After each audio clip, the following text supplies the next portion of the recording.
Okay guys, so I figured out how to make my volume work. I'm using Screencast-O-Matic. It's a free screen recorder, which is great to show stuff to kids. I know Dusty did some stuff with that.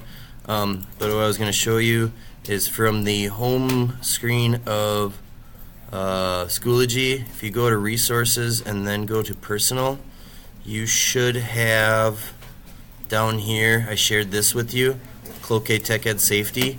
In there I put all the safety PowerPoints I use with the kids, all the safety worksheets that will automatically grade into your gradebook directly, and all the safety tests that will automatically grade and go into your gradebook directly.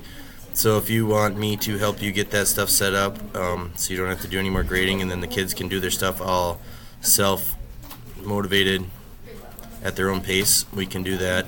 And I'm going to put some safety videos together, put in there as well. So hopefully this helps and this will work better for you guys. Hopefully maybe Wednesday we can look at it. All right, bye.